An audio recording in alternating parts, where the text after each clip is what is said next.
إن الحمد لله نحمده ونستعينه ونستغفره ونعوذ بالله من شرور أنفسنا ومن سيئات أعمالنا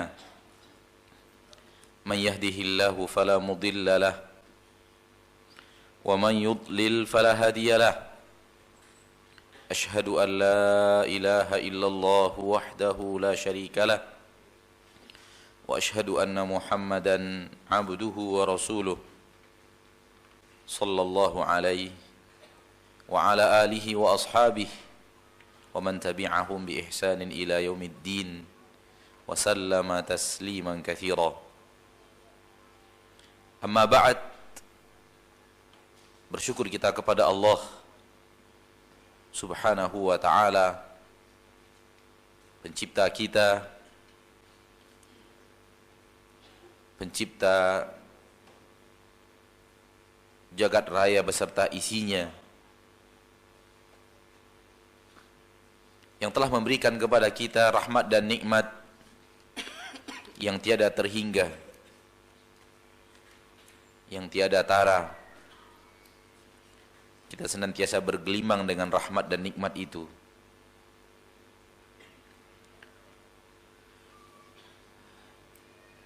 Di antara rahmat dan nikmat Allah yang teramat besar, yang tidak bisa dikalahkan oleh rahmat dan nikmat apapun, adalah diturunkannya Al-Quran dan diutusnya Rasulullah sallallahu alaihi wasallam. Tidak akan ada nikmat yang lebih hebat daripada ini. Andai kita mengerti melihat rahmat dan nikmat.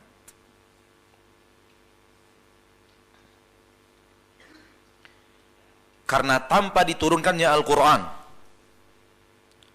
dan tanpa diutusnya Rasulullah sallallahu alaihi wasallam, kita akan hidup di dunia yang gelap gulita.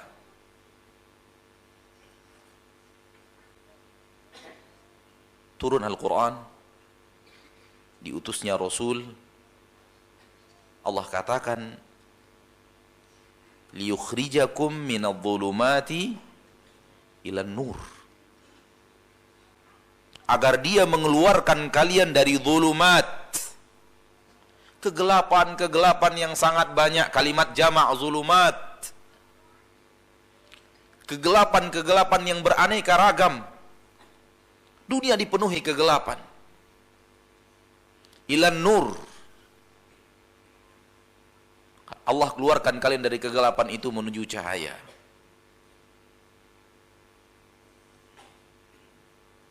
Yang ada di dalam Al-Quran kitabullah, yang ada di dalam hadis-hadis Rasulullah sallallahu alaihi wasallam.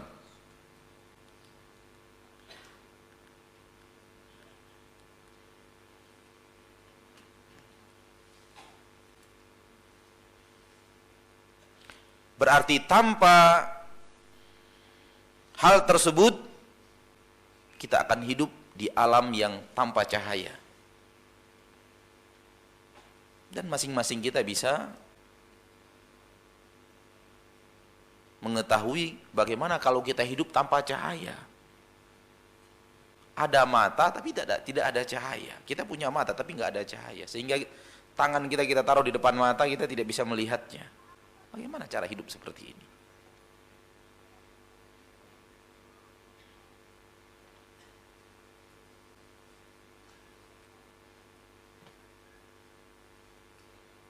Namun ingat, cahaya yang dimaksud bukanlah cahaya PLN, cahaya lampu, namun cahaya ilmu, cahaya iman. Keluar manusia dari kegelapan kufur menuju cahaya iman, kegelapan syirik menuju cahaya tauhid, kegelapan bid'ah menuju cahaya sunnah, kegelapan maksiat menuju cahaya taat. Ini yang dimaksud. Sering kita mendengar orang memberikan muqaddimah, alhamdulillah Rasulullah SAW telah berhasil mengeluarkan umatnya dari dunia kegelapan menuju cahaya yang terang benderang seperti yang kita rasakan di zaman kita sekarang ini. Loh, yang kita rasakan sekarang apa sih? Yang kita rasakan sekarang cahaya PLN terang benderang. Namun kalau yang dikatakan cahaya yang dibawa oleh Nabi Muhammad, demi Allah di zaman kita sekarang redup, bukan terang benderang. Jadi kalau dia katakan terang benderang seperti yang kita rasakan di zaman kita sekarang, apa yang dia katakan terang benderang itu? Tidak bisa kita pahami kalimat ini selain terang benderangnya PLN di malam hari. Bukan itu yang dimaksud. Toh di zaman Rasul malamnya penuh dengan kegelapan. Karena hanya ada cahaya pelita.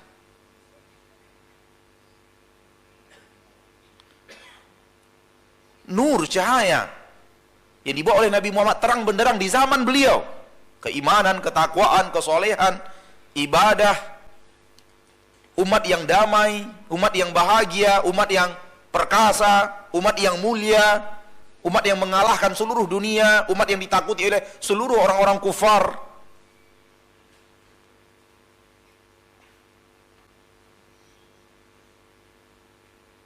Umat yang membanggakan umat Islam.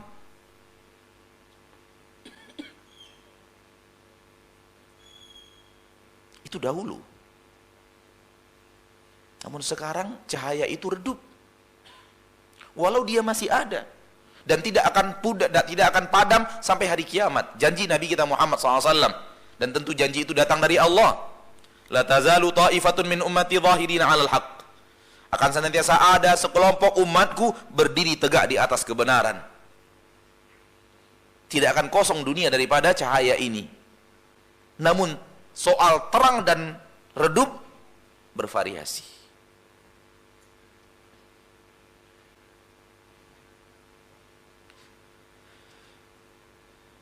Lihatlah,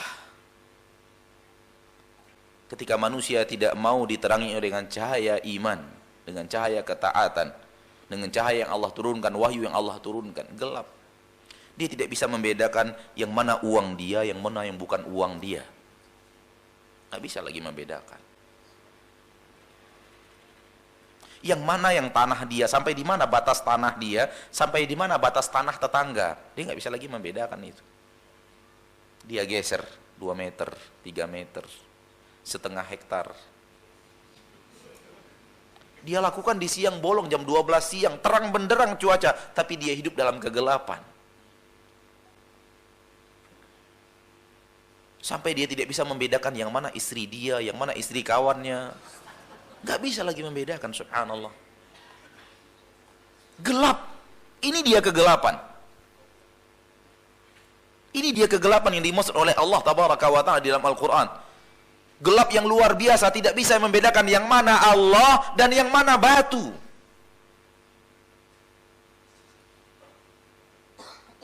Tidak bisa membedakan yang mana Khalik, yang mana makhluk. Ini kegelapan. Ini dia kegelapan. Walau negeri mereka terang benderang, di siang hari, di malam hari apalagi.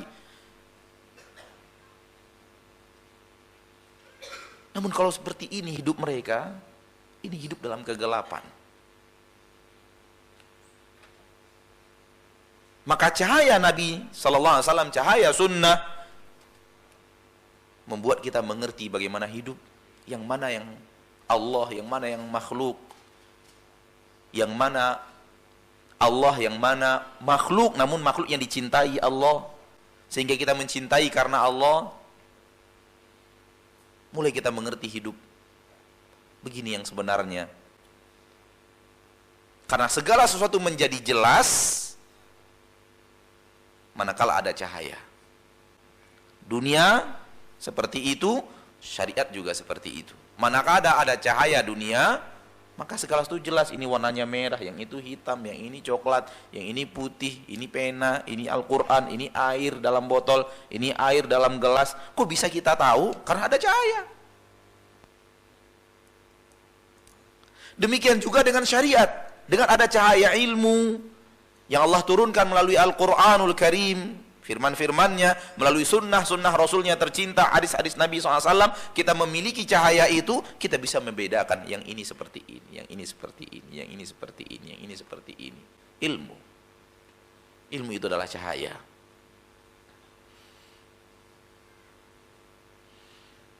Cahaya yang membimbing langkah kita ketika kita akan melangkah dalam kegelapan. Dan biasanya cahaya itu di depan apa di belakang? Hah? Kita kalau mau melangkah di dalam kegelapan, kita punya cahaya. Katakanlah kita melangkah di malam hari, kita punya senter. Cahaya senter itu di depan apa di belakang? Di depan.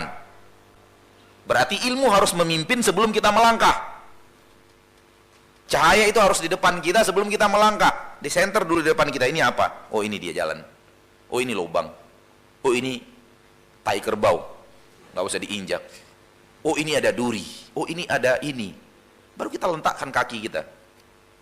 Melangkah. Setelah cahaya memimpin di depan. Begitulah ilmu. Al-ilmu qabla al-qawli wal amal. Ilmu itu sebelum berbicara dan sebelum beramal. Ilmu dulu. Menerangi jalan, baru kita jalan. Maka hal yang salah manakala kita beramal, setelah itu baru nanya Ustadz, benar nggak amal saya tadi Ustadz? Itu kalau kita buat permisalan, orang yang punya senter di tangannya, atau bisa mencari senter, mencari pinjaman senter dan semacamnya, namun dia jalan dulu, kemudian setelah jalan panjang baru dia senter ke belakang, benar nggak jalan saya tadi ya? Bahlul.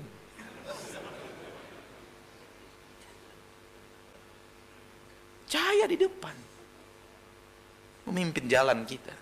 Dia di depan kita untuk menerangi jalan, baru kita melangkah.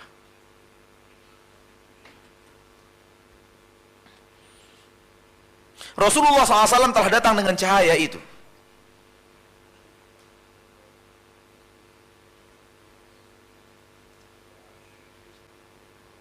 Dan Rasulullah SAW adalah sirajam munira, pelita yang sangat terang benderang menerangi umat, menerangi alam semesta, seperti yang Allah sifatkan di dalam Al-Quran.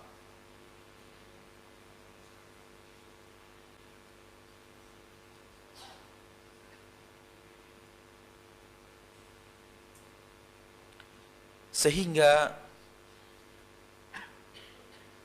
di zaman itu, yaitu di zaman Nabi hidup Sallallahu Alaihi Wasallam, berakhir dengan kematian Rasulullah Sallallahu Alaihi Wasallam, segala sesuatu telah jelas.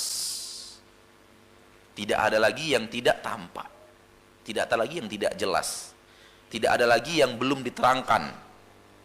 Yang mana yang diridhoi Allah, yang mana yang tidak, yang mana yang halal, yang mana yang haram, yang mana jalan ke surga, yang mana jalan ke neraka, yang mana hal-hal yang bermanfaat, yang mana yang mudarat, semuanya telah diterangkan dan tidak ada yang tersisa. Semua kita hafal firman Allah di dalam Al-Quran surat Al-Ma'idah ayat 3 itu. Allah berfirman, Al-yawma akmaltu lakum dinakum. Hari ini aku sempurnakan untuk kalian agama kalian. Sempurna sudah agama Islam itu. Bagaimana sempurnanya? Tidak ada yang tersisa yang belum diterangkan oleh Nabi kita tercinta Muhammad Sallallahu Alaihi Wasallam. Imam Tabrani meriwayatkan hadis di dalam Mu'jamnya dengan sanad yang hasan. Ma min amalin yuqarribukum ilal jannah illa waqad amartukum bih. Wa ma min amalin yuqarribukum ilan nar illa waqad nahaitukum an. Tidak ada lagi amalan yang akan mendekatkan kalian ke surga kecuali telah aku perintahkan. Dan tidak ada lagi amalan yang mendekatkan kalian ke neraka melainkan telah aku larang. Sempurna, tidak ada yang tersisa. Semua jalan ke surga telah aku terangkan, kata Nabi Sallallahu Alaihi Wasallam. Semua jalan ke neraka telah aku larang. Gak ada lagi, sudah finish, agama itu selesai.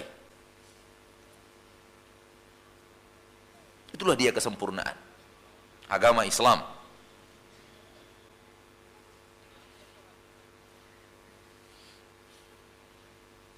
Dan umat Islam di zaman Nabi hidup seperti ini keadaannya. Umat yang sempurna. Dia yang paling baik dan mereka yang paling baik dalam agamanya. Berganti generasi, berkurang. Berganti generasi, berkurang. Berganti generasi, berkurang tingkat kebaikan agama Islam itu.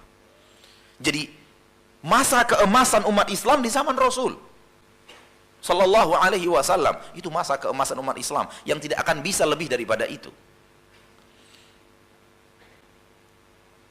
Kemudian, dia bergerak turun. Ini bicara agama. Bergerak turun. Perlahan tapi pasti. Sebaik-baik manusia umatku, kaum zamanku kata Nabi, yaitu Nabi dan para sahabat. Ini sebaik-baik generasi manusia. Setelah itu, yang setelah itu. Dan kemudian yang setelah itu, lihat. Sahabat dulu yang paling mulia, setelah itu tabi'in. Setelah tabi'in, atba'ut tabi'in. Di dalam hadis yang lain Nabi SAW mengatakan, la ya'ti zamanun illa walladhi ba'dahu syarrun min. Tidak datang suatu zaman kecuali zaman yang setelahnya lebih buruk daripada zaman itu.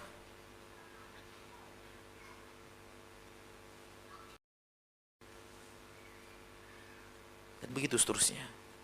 Jadi agama Islam itu kalau boleh kita buat silabus yang paling puncak di zaman Rasul. Lalu dia bergerak turun. Sampailah di zaman kita sekarang, lebih daripada 1400 tahun setelah masa keemasan itu. Nggak tahu kita kadar kekurangannya sudah berapa. Namun dia tetap ada. Dan tetap ada orang yang bertahan di atas itu. Tetap ada orang yang mewarisi kebenaran itu dan mendakwahkannya sebagai hujjah kepada orang lain.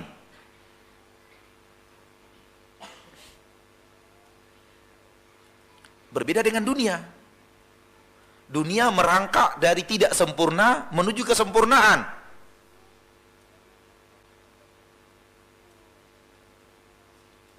Naik. Dunia ya, yang dunia murni, dari awalnya sepeda jelek, naik sepedanya lebih bagus lagi, terus seperti itu. Lebih sempurna lagi ilmunya. Dulu kemana-mana kita ke wartel, mau telepon. Sekarang tutup wartel, nggak laku lagi wartel, sudah ada handphone. Handphone biasa, Nokia gede waktu itu. Kemana-mana Nokia gede. Canggih. Kemudian dia mengecil, semakin sempurna mengecil. Udah bosan kecil, cari yang besar lagi sekarang. Lebih sempurna lagi fitur-fiturnya dan semacamnya.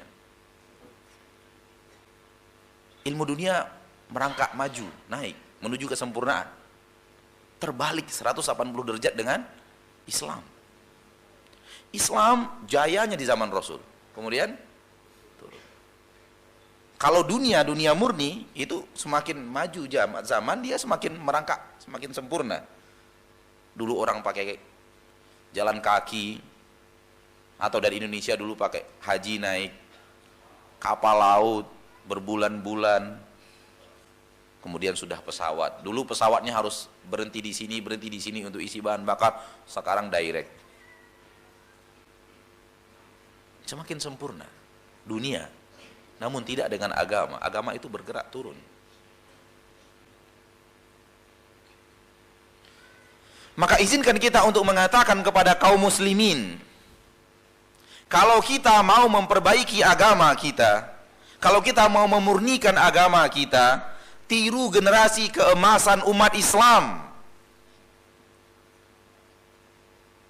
Tiru puncak umat Islam dan puncak kejayaan umat Islam.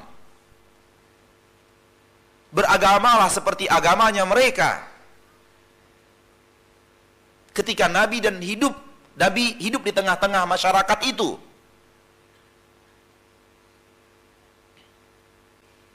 Itulah agama yang benar. Itulah agama yang hak. Itu agama yang setelah ada rekomendasi dari Allah, kebenarannya, kesempurnaannya, keridhaan Allah atas mereka radhiyallahu anhum wa radu'an. Jadi kita ini mengatakan kepada kaum muslimin, Ya, kalau istilah saya, mari kita kunokan agama kita. Kita kunokan, bukan kita perbarui, kita kunokan. Kita tarik ke alam yang kuno, ke zaman kuno, zaman Rasul. Kita sering mendengar orang mengatakan, kali ini agama baru. Enggak, kita agama kuno, Pak. Agama 1400 tahun yang lalu.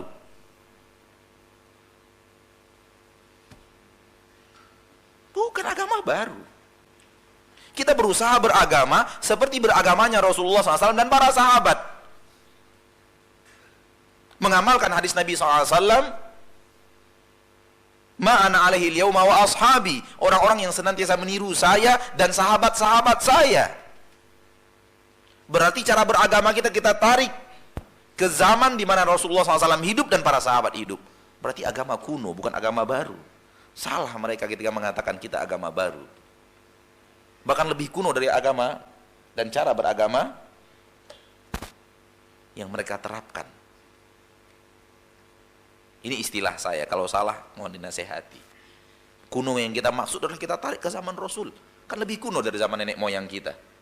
Lebih kuno dari zaman sebelumnya. 1400 tahun kita tarik ke belakang.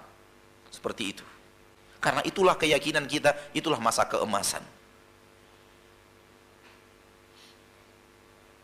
Taib, kita katakan tadi bahwa agama ini sudah sempurna, berarti semuanya telah diterangkan. Tidak ada yang tersisa. Lalu bagaimana kalau kita mencoba untuk berimprovisasi,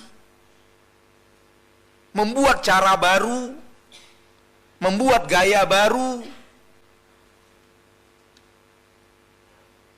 yang ternyata ketika kita coba kembalikan kepada zaman Rasulullah SAW dan para sahabat, tidak ada.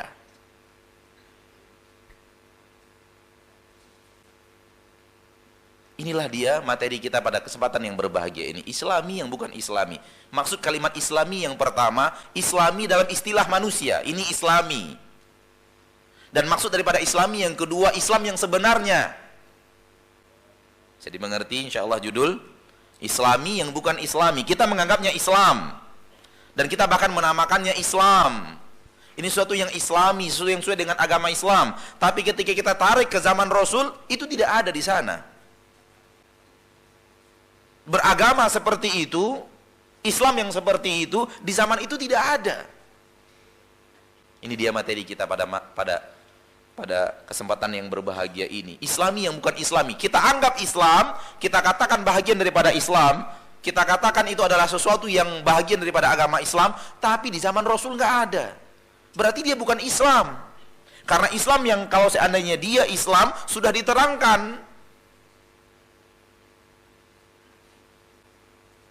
Tidak ada yang tersisa yang belum diterangkan. Karena keyakinan kita yang penuh 100%. Dan kita ingin menghadap Allah dengan keyakinan itu. Kita yakin tidak ada yang lebih mengerti agama Islam lebih daripada Nabi Muhammad SAW secara ilmu. Dan tidak ada yang mengamalkan agama Islam lebih daripada Nabi Muhammad SAW. Ini keyakinan kita yang penuh 100%. Kita tidak ingin sedikit pun mundur dari keyakinan ini. Yang terbaik dalam beragama secara ilmu dan secara amal, Nabi kita Muhammad SAW dan para sahabatnya. Nabi yang pertama dulu, kemudian para sahabat. Mereka yang terbaik.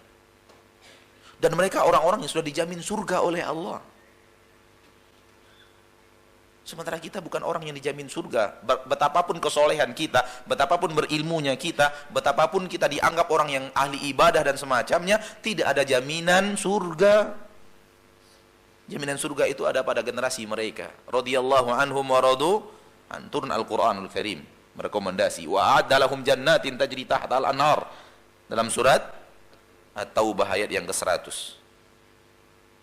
Wasabiqunal awwaluna minal muhajirin wal ansar walladzina tabauhum bi ihsan radhiyallahu anhum, Allah telah ridho kepada mereka, wa radu'an, mereka telah ridho kepada Allah, wa a'adda lahum, Allah telah siapkan untuk mereka surga. Allah telah siapkan, a'adda fi'il maudhi, telah Allah siapkan untuk mereka surga yang mengalir di bawahnya sungai-sungai. Sudah dijamin masuk surga para sahabat. Kalau kita mau masuk surga, tiru orang yang sudah dijamin Allah surga. Subhanallah, agama itu sesuai dengan logika yang sehat. Mau masuk surga, kita mau masuk surga, ya sudah, tiru generasi yang Allah jamin surga. Tapi kalau kita tiru orang yang ada di hadapan kita sekarang, yang mungkin bagi kita soleh, orang itu belum ada jaminan surga.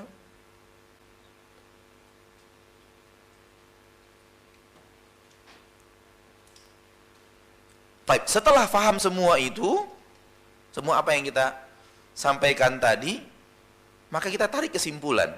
Sesuatu yang kita katakan Islam, sesuatu yang kita katakan Islami di zaman kita, ternyata di zaman Rasul tidak ada, itu bukanlah Islam. Bagaimanapun kita menghiasnya, sangat identik dengan Islam, dia tidaklah Islam. Karena Islam itu apa yang diajarkan Rasul Sallallahu Alaihi Wasallam.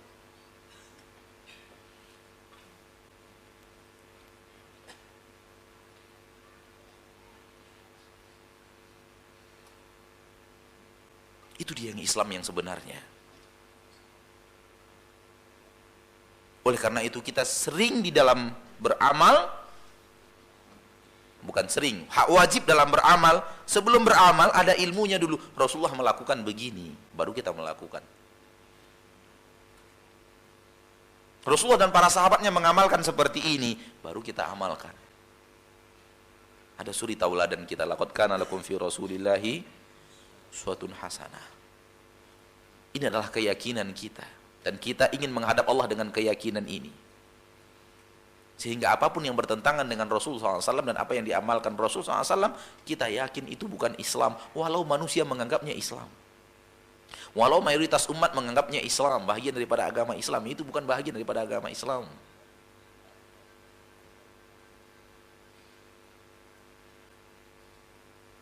Karena tidak mungkin, kalau itu Islam pasti sudah diajarkan Rasul, pasti sudah diajarkan Rasul, nggak mungkin tidak.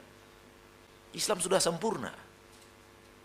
Kalau ada yang mengatakan Ustadz, mana mungkin Ustadz? Rasul kan hidup di zaman yang seperti zaman Rasul. Kita tahu seperti apa zaman Rasul. Itu pun Rasul hidup hanya 23 tahun. 23 tahun wahyu turun maksudnya. Walaupun umur Nabi, berapa umur Nabi? Hah? 63 hitungan Hijriyah. Ingat, 63 hitungan Hijriyah. Apapun hitungan syariat, hitungan Hijriyah. Jangan kita hitung-hitungan miladiyah, tidak, hitungan Hijriyah. 63 tahun hitungan Hijriyah. 23 tahunnya masa Islam itu turun. Rasulullah berdakwah dari umur 40 sampai 63 tahun. Rasul hanya hidup 23 tahun, Ustaz. Maksudnya hidup dalam menyebarkan Islam. Wahyu turun. Gak mungkin 23 tahun itu bisa menjawab seluruh permasalahan sampai akhir zaman. Kita katakan mungkin. Apa yang tidak mungkin? Karena yang menurunkan Islam itu Allah, yang tahu gerangan apa yang akan terjadi sampai akhir zaman. Allah sudah tahu. Allah tulis di Lauhul Mahfuz. Inna dzalika 'ala Allah yasir. Menurunkan agama yang sempurna yang bisa menjawab seluruh pertanyaan umat berabad-abad setelah itu, hanya Allah yang mampu melakukannya.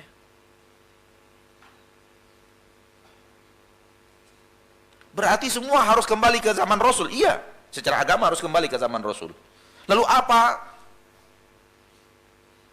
fungsi daripada, kalau bagaimana kalau ada kejadian-kejadian di zaman Rasul tidak ada?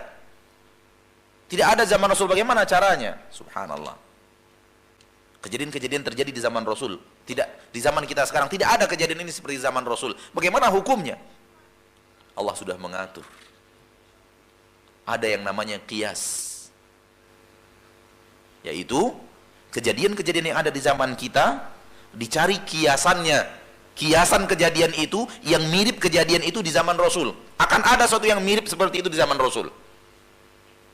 Maka hukumnya sama dengan hukum yang ada pada zaman itu. Ini yang namanya kias.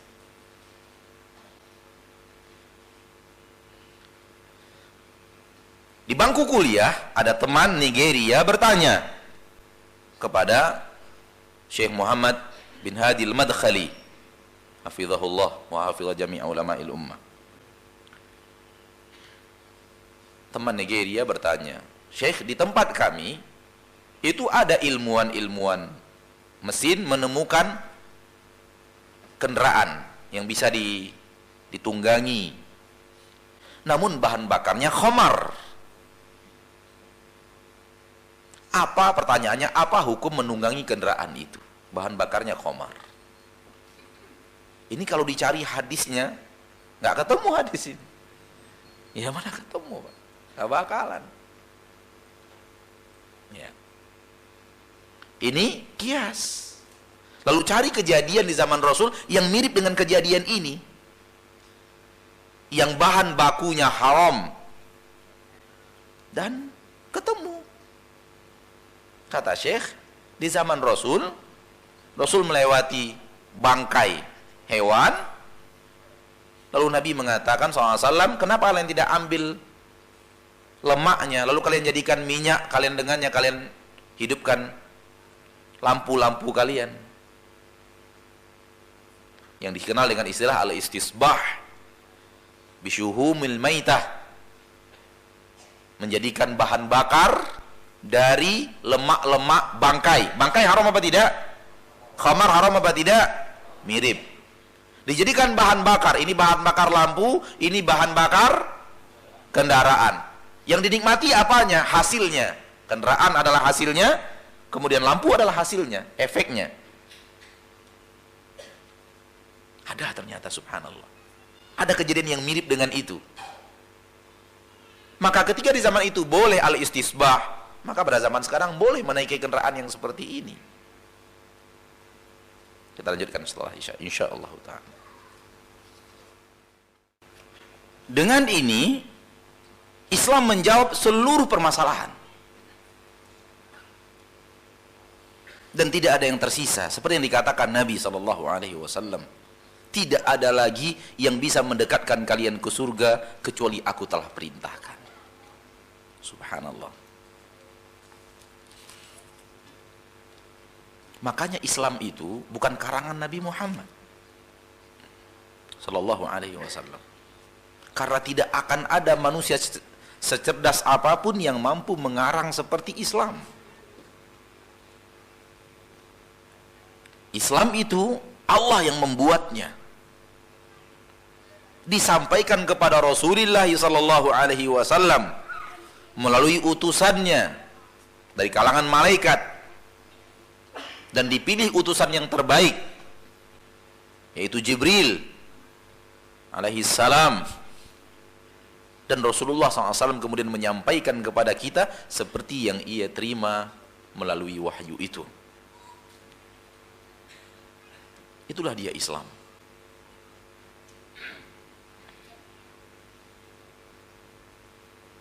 Oleh karena itu Islam mampu menjawab apapun.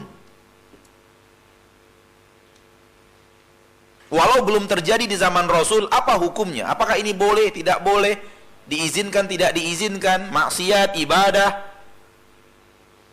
jalan ke surga, jalan ke neraka, terjawab sudah.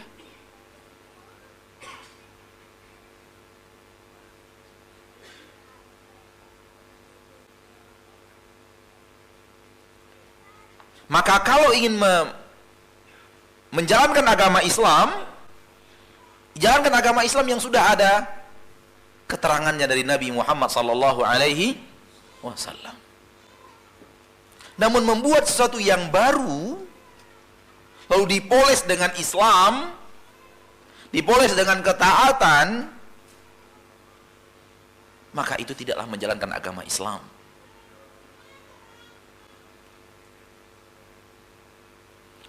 Karena hal yang baru itu Rasul tidak tahu bahwa itu adalah bahagian daripada agama Islam. Kalau kita amalkan dan kita yakin ini bagian daripada agama Islam, kok sepertinya kita lebih tahu Islam daripada Rasul?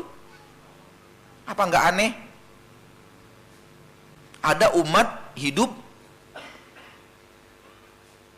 14 abad setelah Rasul meninggal, lebih mengerti dia agama ini daripada Rasul. Apa nggak aneh ini, Pak? Aneh pemahaman seperti ini.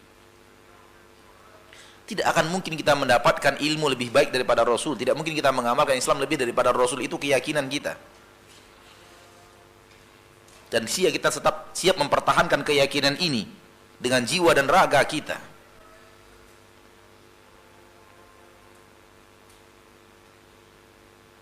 Subhanallah.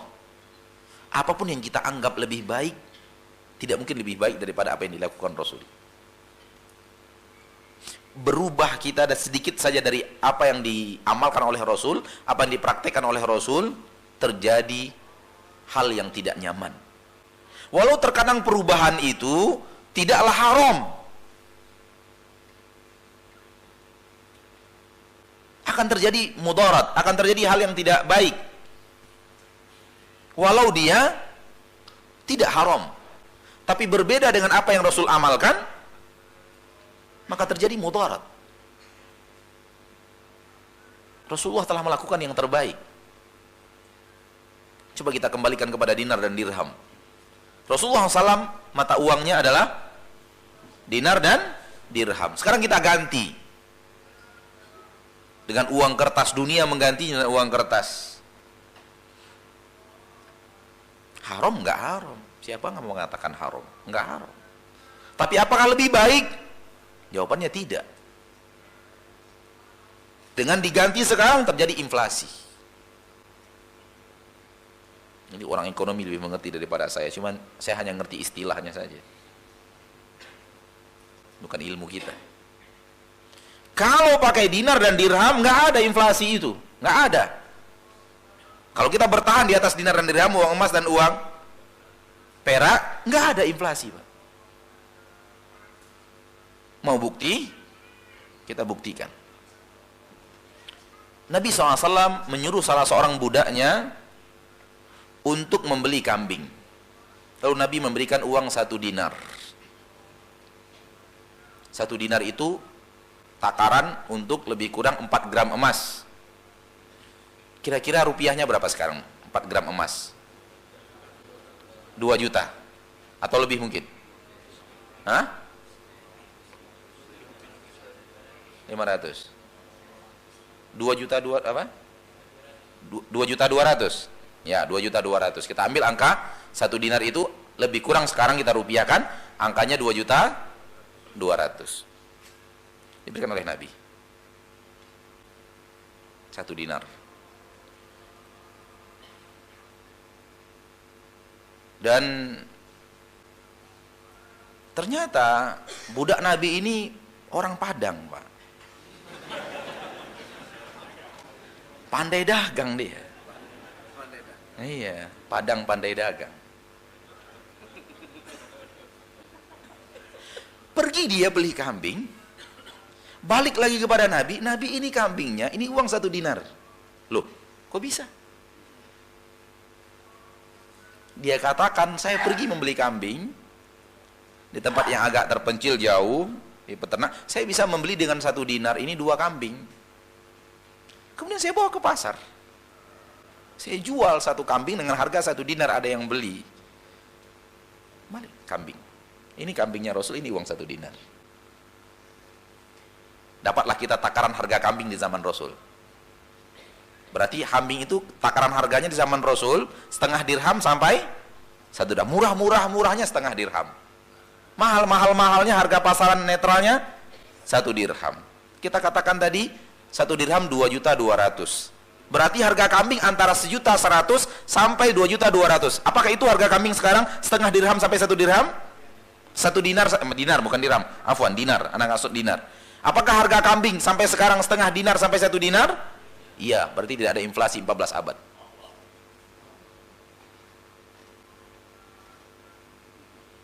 Tidak ada inflasi 14 abad.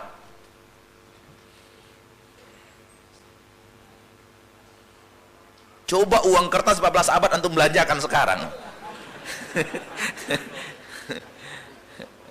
Uang kertas 14 abad antum belanjakan sekarang.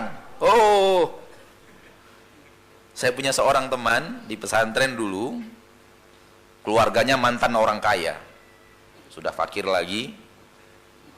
Ya. Subhanallah, ketika fakir ketemu simpanan orang tuanya dahulu di dalam sebuah karung uang 10 rupiah. Satu karung 10 rupiah. Udah gak laku lagi. Satu karung, Pak, uang 10 rupiah. Disimpan di sebuah tempat yang dia lupa penyimpanan itu. Saking banyaknya hartanya dahulu. Tidak berguna lagi 10 rupiah itu. Satu karung. Udah gak laku. Sudah jadi kertas terbuang. Dia dan sampah-sampah sama.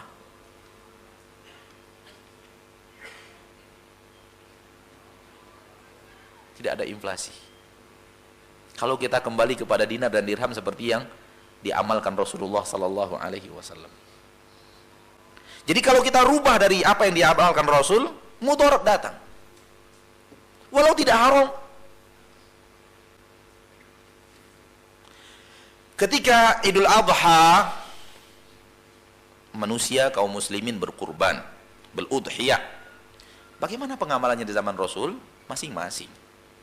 Siapa yang mau udhiyah, sembelih. Kuliti, cincang dagingnya, sebahagian diambil untuk dimakan karena sunnahnya udhiyah kita makan, sisanya dibagikan, diinfakkan. Udhiyah. Begitu pengamalan di zaman Rasul. Di zaman kita seperti apa? Tidak begitu lagi.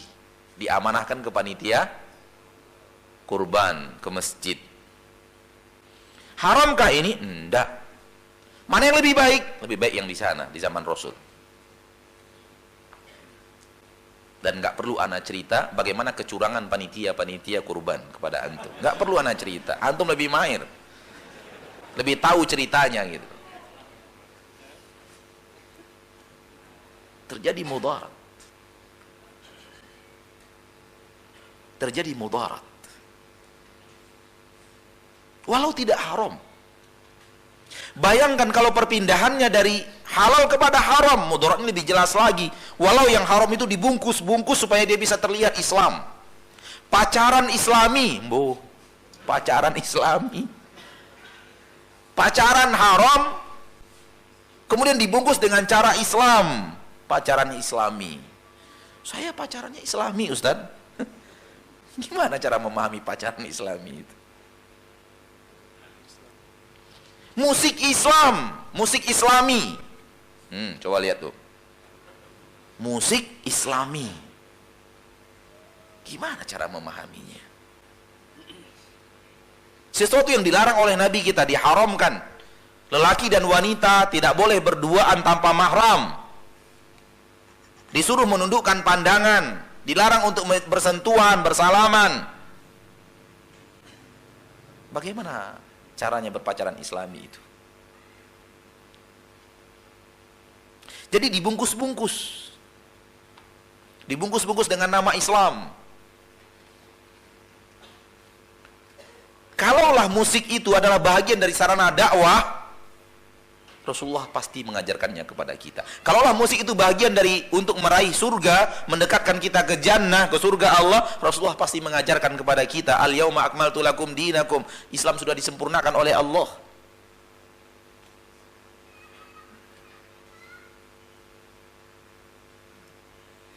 Ini yang kita maksud tadi dengan istilah Islami yang bukan Islami. Kita mengatakannya Islami, kita mengatakan ini adalah bagian daripada agama Islam. Namun ternyata tidak sedikit pun dia bahagian daripada agama Islam. Salah, bukan Islam tidak seperti itu. Islam tidak seperti yang mereka katakan, yang mereka fahami, yang mereka yakini.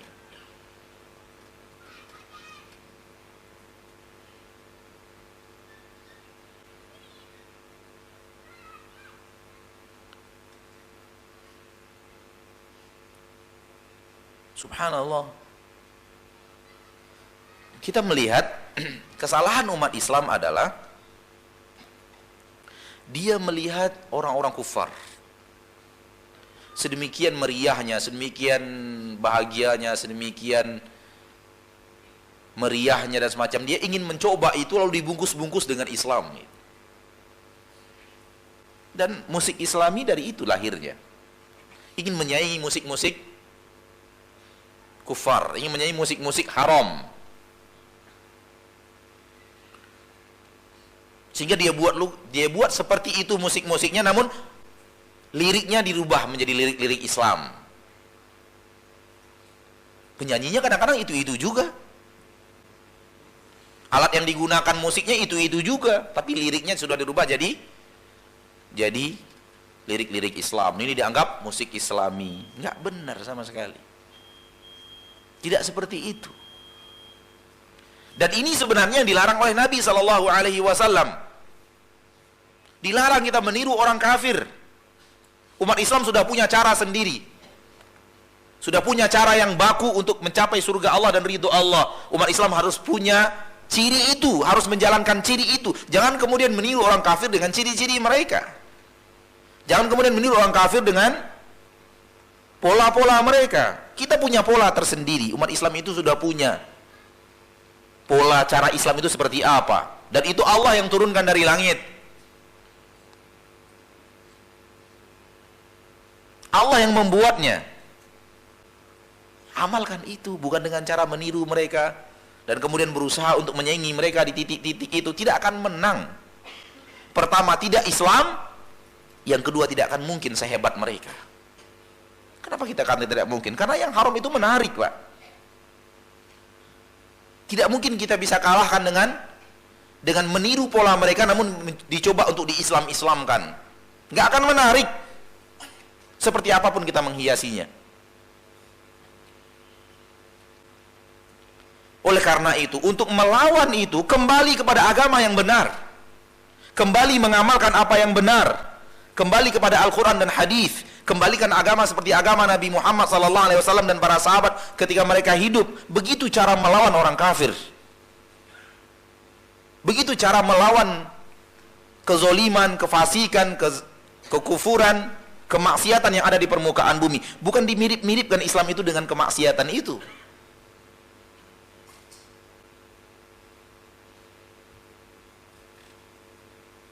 Konser Islami, konser religi. Kemudian mereka mau membuatnya di halaman Masjid Agung. Di Pekanbaru ada Masjid Agung An-Nur. Di situ mau dibuat konser religi. Alhamdulillah. Majelis Ulama Indonesia Pekanbaru melarang dan keras menentang, akhirnya nggak jadi. Kalaulah jadi, apa gerangan yang terjadi di masjid? Yang walaupun lirik-liriknya seperti itu, tapi bagaimana orang yang datang menontonnya? Bagaimana muda-mudi yang datang berpacaran di sekitar masjid itu? Siapa yang akan menanggung dosa? Alhamdulillah tidak jadi. Alhamdulillah.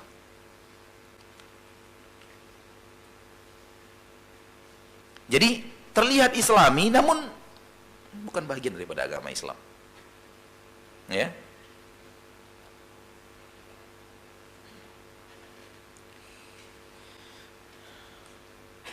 Juga sekarang bank Islam,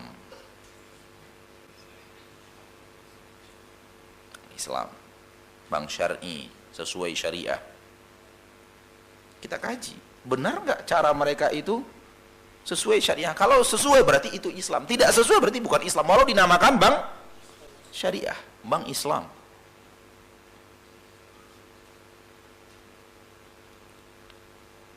Sering orang bertanya kepada kita, Ustaz, boleh nggak minjam uang dari bank, minjam ke uang ke bank syariah? Kita katakan boleh. Boleh. Siapa yang larang? Dengan satu syarat aja. Jangankan bank Islam, ke bank yang tidak Islam juga boleh minjam. Tapi satu syaratnya. Asal pinjaman itu dikembalikan sejumlah pinjaman. Itu aja syaratnya, nggak banyak. Silakan pinjam, bank manapun pinjamlah. Sebut bank-bank yang ada di Indonesia ini, pinjamlah ke bank itu. Karena tidak ada beda antara minjam ke instansi-instansi bank seperti itu sama minjam kepada bank toib. Nggak ada bedanya dalam agama Islam. Asal kita sepakat berapa pinjaman, segitu yang kita kembalikan, Islami. Walau minjam ke orang kafir.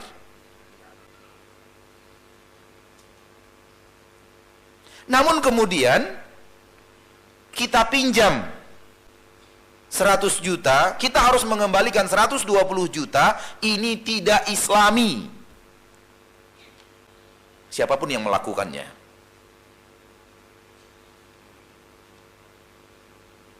Dan jangan tertipu dengan bungkus. Dari mana kita bisa membedakan? Dari ilmu yang tadi kita bicarakan sebelum azan Isya. Ada ilmu yang menerangi, ada ilmu yang memberikan kepada kita keterangan-keterangan jelas. Seperti apa pinjaman dalam agama Islam. Dari situ kita tahu ini Islam, ini tidak Islam. Ini boleh, ini tidak boleh.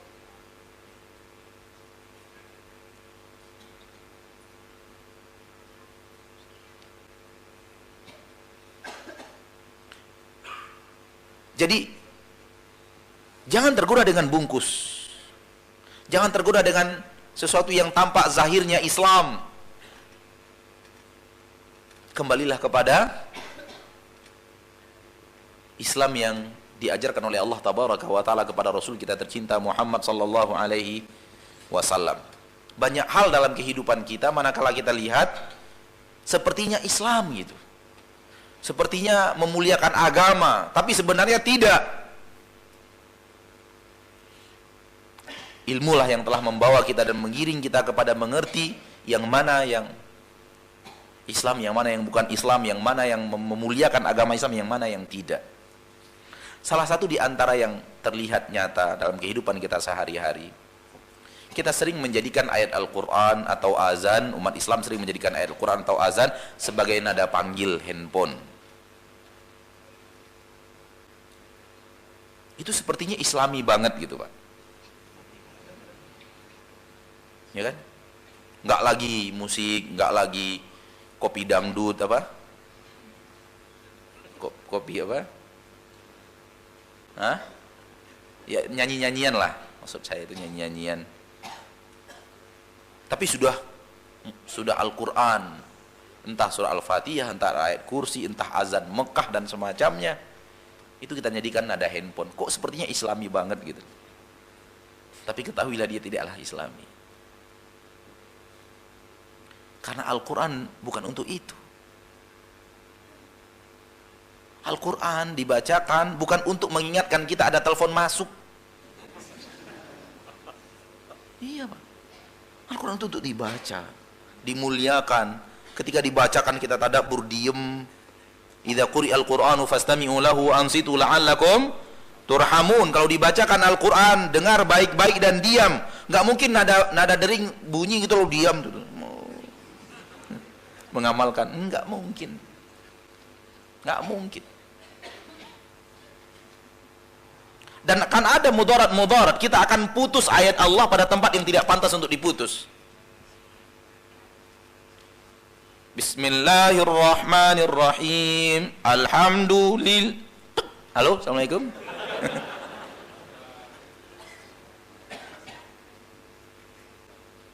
Belum pantas untuk diputus ayat Allah pada ayat itu, kita sudah putus. Lalu bagaimana kalau kita lagi di toilet, ditelepon orang, dan gak mungkin handphone antum tinggalkan di luar toilet, antum masuk dulu. Gak mungkin, itu mustahil. Berarti mau tidak mau akan berbunyi di dalam toilet ayat-ayat Allah yang haram untuk dibaca di situ dan diperdengarkan di situ dan dibawa ayat-ayat itu ke sana. Maka ini bukan Islam.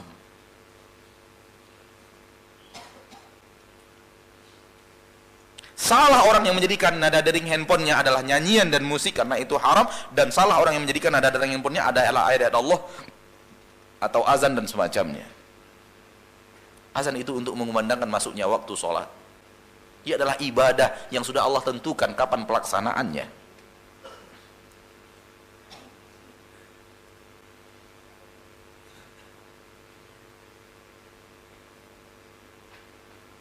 Terlihat seperti Islami, sangat dekat dengan Islam.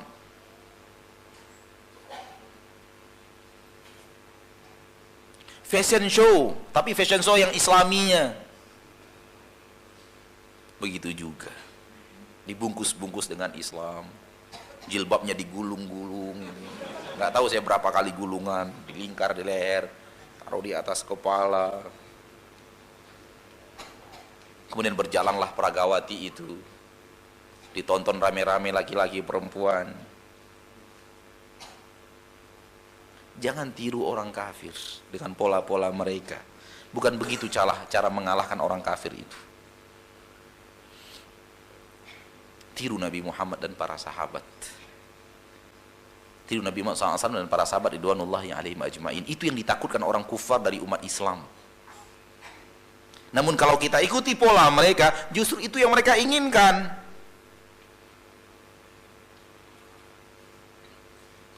Mereka ingin kita meniru gaya mereka, pola mereka, kehidupan mereka, akhlak mereka. Jauhkan kita dari Al-Quran, dari tuntunan-tuntunan Al-Quran. Jauhkan kita daripada hadis-hadis Nabi SAW.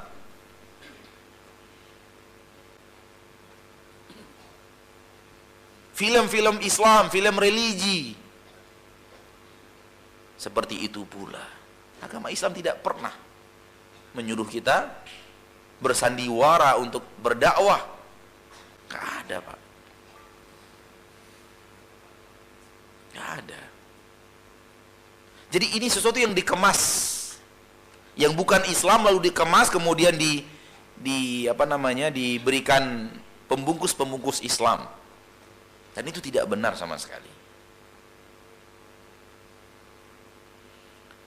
Sering kita mendengar sebelum azan dikumandangkan, masjid-masjid di negeri kita ini mengumandangkan bacaan tilawah Al-Quran melalui sound system dan speaker mereka. Berkumandanglah suara-suara bacaan Al-Quran di mana-mana. Namun hampir semuanya seragam. Itu hanya dari kaset. Artinya memakmurkan masjidnya sebelum azan itu hanya kaset belaka. Ketika kita kembalikan kepada zaman Rasul, tidak seperti itu. Ya nggak ada kaset di zaman Rasul, Ustaz. Ya bukan seperti itu. Kita maksud bukan seperti itu cara memuliakan waktu sebelum itu. Umat Islam yang datang ke masjid, umat Islam yang baca Al-Quran, masing-masing baca itu tidak untuk dikumandangkan, untuk diperdengarkan. Suara keras yang baru terdengar azan.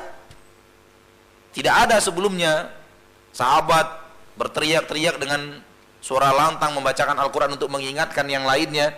Tidak ada. Walau tidak ada speaker di zaman itu. Satunya suara keras yang akan dikumandangkan di masjid pas waktu azan. Lalu yang baca Quran ini bagaimana? Sahabat datang sebelum azan berkumandang dan mereka sudah membaca Al-Quran masing-masing. Sehingga makmurlah masjid dengan orang-orang yang membaca Al-Quran. Makmurlah masjid dengan orang-orang yang sedang berzikir, orang yang sedang sholat sebelum azan berkumandang. Begini zaman Rasul. Ketika umat kosong dari masjid, kita mencoba berusaha memakmurkan masjid dengan cara yang seperti ini. Setengah jam sebelum azan, yang menjaga masjid di sini apa namanya? Hah? Kaum sudah bangun setengah jam. Dihidupkan kaset Al-Quran, ditaruh mikrofon, tidur lagi dia.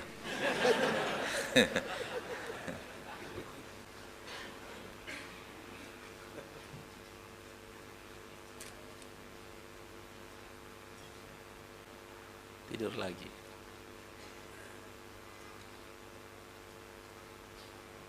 Jadi ketika masjid tidak dimakmurkan oleh umat, lalu timbul ide untuk memakmurkannya dengan bacaan-bacaan seperti ini. Penampilan zahir luarnya Islam banget gitu. Di mana-mana berkumandang bacaan Al-Quran. Namun orang tidak perhatian. Lalu lalang begitu saja. Sehingga Al-Quran itu disepelekan, diabaikan.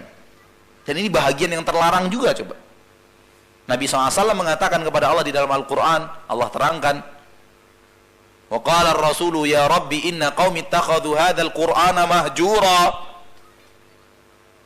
Wahai Rabbku, kata Nabi sallallahu alaihi wasallam, kata Rasul sallallahu alaihi wasallam, sesungguhnya umatku telah menjadikan Al-Qur'an ini sesuatu yang diabaikan.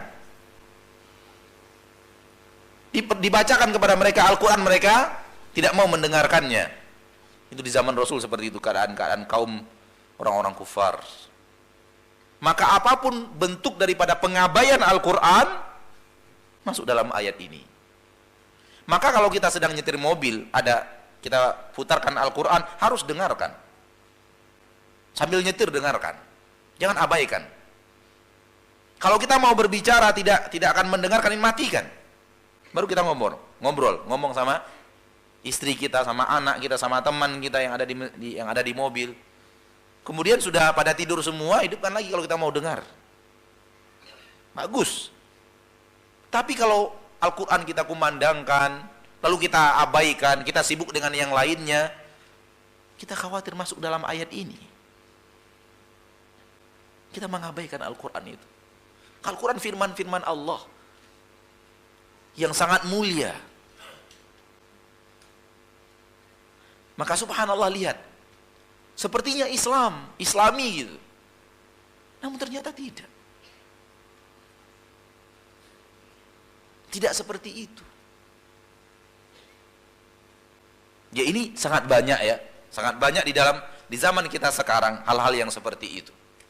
Karena syaitan sangat suka dengan hal yang seperti ini, memberikan sesuatu yang bukan nama sebenarnya supaya orang tertipu. Sebenarnya sudah ada pembicaraan kita sebelum ini tentang Sajaratul Khuldi, sudah ada. Dan Imam Ibnul Qayyim Al-Jauziyah rahimahullah mengatakan, siapapun yang memberikan nama kepada sesuatu yang tidak sesuai dengan nama yang sebenarnya, dirubah untuk menipu manusia, maka guru pertamanya adalah iblis. Dia yang pertama kali melakukan itu, dan yang lainnya adalah orang-orang yang mencontoh dia. Dirubah namanya yang bukan namanya, sehingga orang tertipu. Kalimat-kalimat itu dirubah, membuat orang tertarik, ya, membuat orang jauh daripada mengetahui yang sebenarnya. Ya, kalau kita tidak masuk ke dalam dunia Islami, misalnya keluar kita sedikit dari dunia Islami, sayembara berhadiah misalnya, itu kan nama sayembara berhadiah. Undian berhadiah misalnya, kirimkan SMS, harga premium, satu SMS 1.000, 2.000, nggak banyak memang. Berhadiah, kalau nasib baik maka akan berhadiah mobil, berhadiah motor dan semacamnya. Ramadan bentar lagi, itu biasanya tiap hari ada yang seperti itu, hadiah Ramadan atau apa gitu, ya kan? Biasanya sepeda motor setiap hari, sepeda motor 2, satu pagi, satu sore atau seperti apa gitu. Kita tinggal kirim SMS dengan harga premium. Apa disebutnya? Undian berhadiah, kejutan Ramadan dan semacamnya. Itu penamaan. Kalau dinamakan dengan nama yang sebenarnya, judi di bulan Ramadan, ini penamaan yang sebenarnya. Kita masukkan uang kita keluarkan uang kita 2.000, mengandu nasib, mengundi nasib di sana. Giliran kita nasib baik, beruntung, ditelepon dan dapat sepeda motor. Giliran tidak, rugi kita. Uang kita sudah keluar 2.000, itu kalau satu SMS, kalau 10, 20.000. Itu judi, sekecil apapun modal adalah judi. Sekecil apapun modalnya adalah judi. Dan kita ditertawakan orang. Kalau 2.000 satu SMS, taruh 5.000 untuk 500-nya untuk provider visa, provider handphone. Tinggal untuk dia 1.500. Dapat 1 juta saja yang kirim. Dari 250 juta umat yang ada, manusia yang ada di Indonesia, 1 juta aja yang kirim. dia sudah mengantongi 1,5 miliar. Dia cuma keluar satu hari itu 2 sepeda motor, 30 juta. Kita dipermainkan. Jadi diberikan nama yang bukan nama sebenarnya, dibungkus dengan nama-nama yang tidak nama-nama yang sebenarnya. Itu pekerjaan syaitan, pekerjaan iblis laknatullahi alaih dan orang-orang yang meniru mereka. Maka jangan tertipu dengan sesuatu yang nama Islami, kemudian tampilan-tampilan Islami. Kembalikan kepada ilmu syariat, kembalikan kepada ilmu Al-Quran dan hadis, nikmat yang paling besar yang Allah turunkan kepada manusia di permukaan bumi. Kembalikan kepada bagaimana Rasulullah SAW mengajarkan cara meraih surga kepada kita. Kembalikan kepada zaman beragamanya Nabi dan para sahabat. Itu yang terbaik.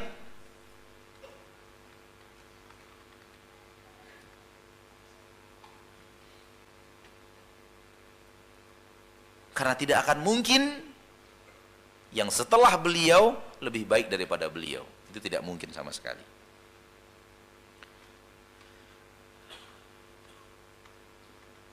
Maka lihat, sering kita ditanya tentang ajaran di dalam agama Islam. Misalnya berkelompok-kelompok, berpecah, kelompok ini, kelompok itu, kelompok ini, kelompok itu, dan semacamnya. Saya sering mengatakan, tolong selidiki kapan aliran itu dan ajaran itu didirikan dan di mana dia didirikan, siapa yang mendirikannya. Itu biasanya kelompok-kelompok sekte-sekte dalam agama kita, dalam agama Islam maksudnya, itu ada pendiri, didirikan oleh si anu di sini tahun sekian, kan begitu ya. Saya katakan kalau ada pendirinya, ada tahun berdirinya, ada kota berdirinya, itu bukan agama Islam.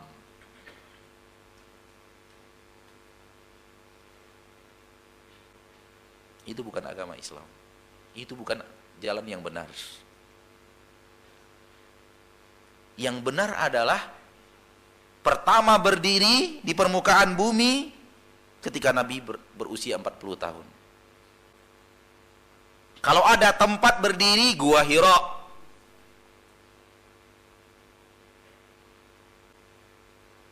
Kota berdirinya Mekah. Itu di agama Islam. Namun kalau berdirinya di Mesir tahun 1928, lalu kemudian dia mengatakan kami yang terbaik, kami yang terbaik. Lalu generasi sebelumnya bagaimana? Tidak lebih baik daripada kita? Tidak mungkin. Berdiri di India. Lalu bagaimana generasi sebelumnya? Lalu bagaimana Imam Syafi'i tidak faham?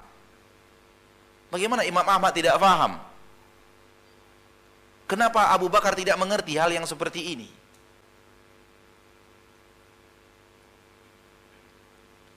Tidak mungkin.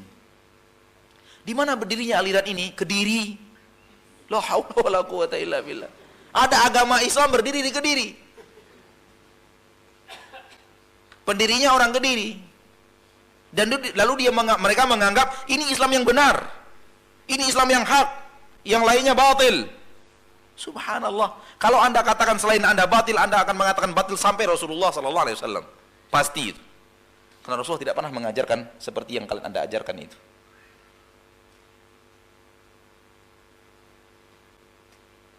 Oleh karena itu dakwah salaf kembali kepada Al-Quran dan hadis yang kita dakwahkan ini tidak punya pendiri, tidak punya negeri berdiri, tidak punya tanggal pendirian. Coba siapa yang mendirikan? Tidak ada. Di mana didirikan? Tidak ada. Tahun berapa berdiri? Enggak. Kalau ada, kita hanya akan mengatakan berdiri di kota Mekah. Dari Nabi Muhammad SAW. Ketika beliau berusia 40 tahun. Karena ke sana kita kembali. ke zaman itu. Maka berhati-hatilah dengan nama, berhati-hatilah dengan hiasan luar, kembalikan kepada Islam yang sebenarnya. Islam dibawa oleh Nabi kita tercinta Muhammad sallallahu alaihi wasallam. Ini yang saya katakan tadi, kunokan agama kita. Walaupun di dunianya kita maju, fadhal, antum a'lamu bi umuri dunyakum, kalian lebih mengerti daripada urusan dunia kalian. Soal agama, la, Nabi Muhammad lebih tahu, Nabi lebih mengerti, Nabi Muhammad lebih faham, Nabi Muhammad lebih pandai dan mahir, Nabi Muhammad yang paling bertakwa, Nabi Muhammad yang paling hebat beribadah. Tiru beliau. Mudah-mudahan apa yang bisa kita sampaikan bermanfaat untuk yang berbicara dan kita semua yang mendengarkan dimanapun antum berada, rahimani wa rahimakumullah. Kita lanjutkan dengan menjawab pertanyaan yang kita bisa untuk kita jawab insyaallah ta'ala.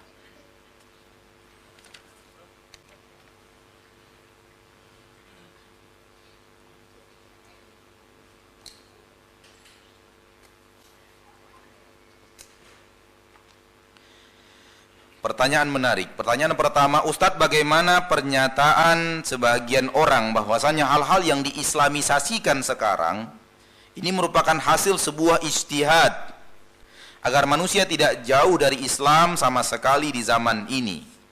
Menarik. Hasil ijtihad.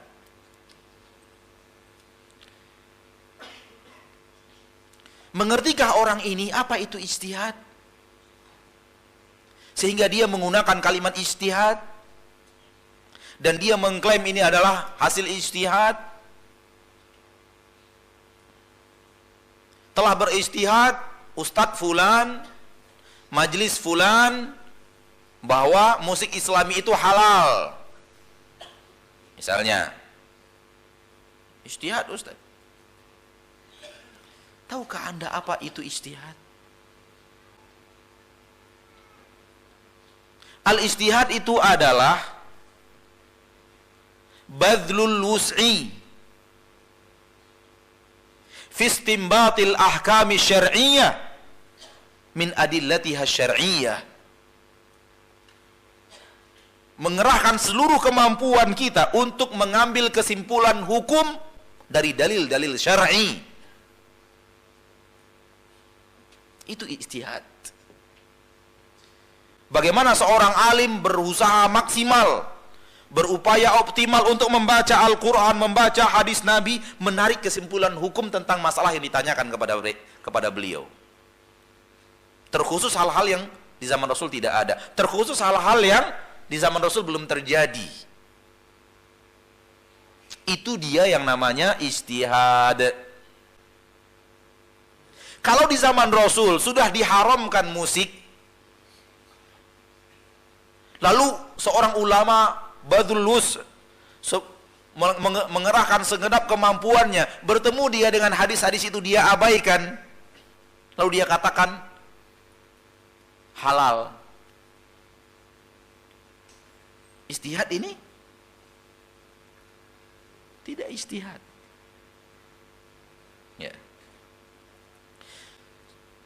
Sedikit kita tarik keluar dari jalur ini, sudah saya jawab. Pertanyaan sudah saya jawab.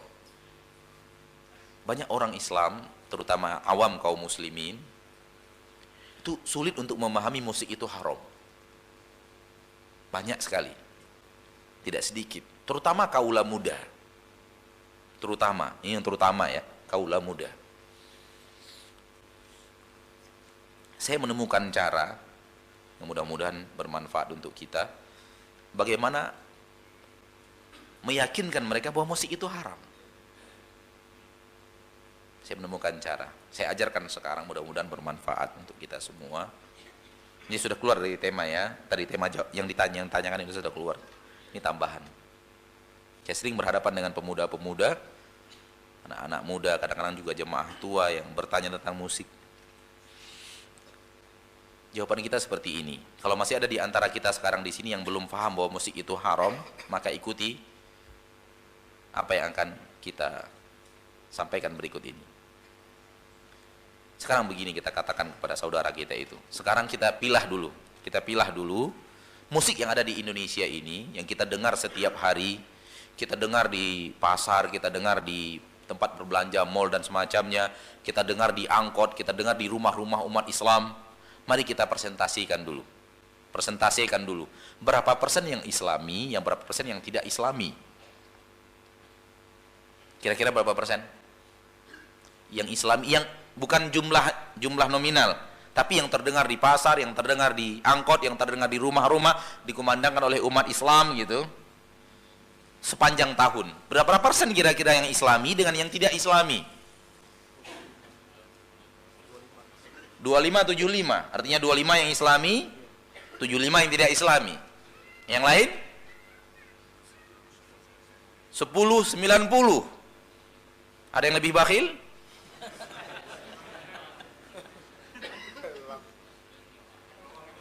595.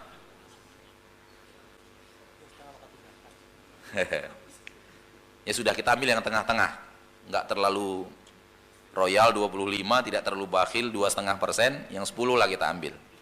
Kita ambil yang 10 ya, kita pilah dulu. Yang sering terdengar, yang sering kita ucap, yang sering kita dihafalkan oleh masyarakat umat Islam Indonesia ini tentang musik itu kita ambil 10%, yang Islami 90%, yang tidak Islami, gitu ya. Baik, kita singkirkan dulu yang 10% ini. Kita bicara yang 90%. Karena kita bicara yang mayoritas. Silakan tanya hati nurani Anda. Mulai dari lirik lagunya, yang menyanyikannya, goyangan di panggungnya. Lalu jawab pertanyaan saya, kira-kira ini mengajak kita ke surga atau ngajak kita ke neraka?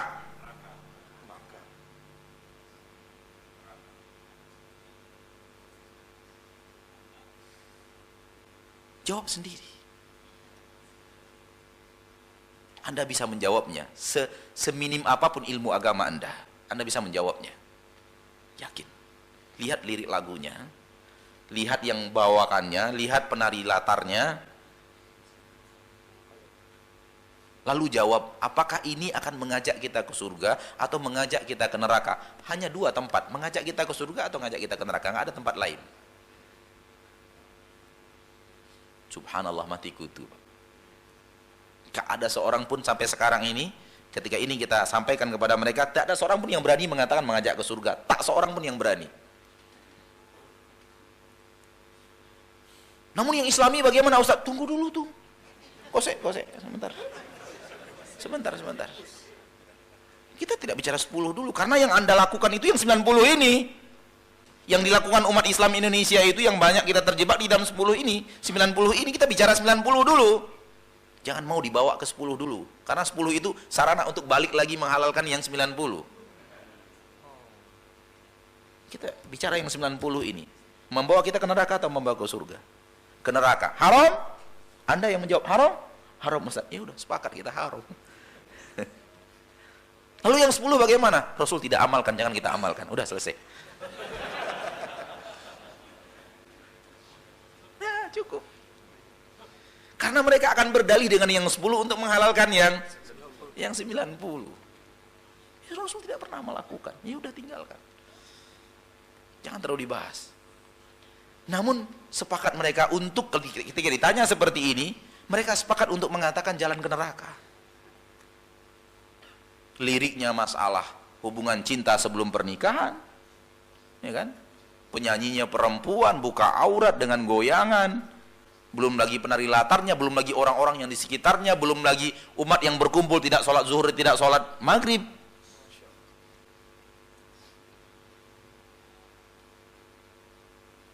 Belum lagi alkoholnya,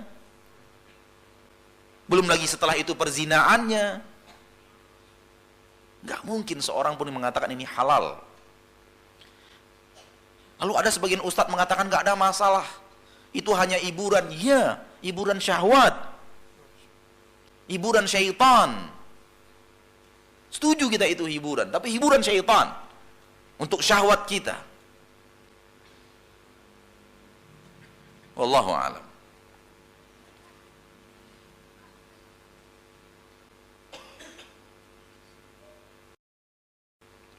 Bagaimana saya seorang remaja menghadapi kehidupan modern di zaman kita sekarang agar tetap bisa menjalani hidup dengan sunnah Rasul? Sepertinya tadi siang sudah kita jawab. Ya, carilah teman-teman yang mengajak kita kepada ketaatan. Ya, wallahu a'lam.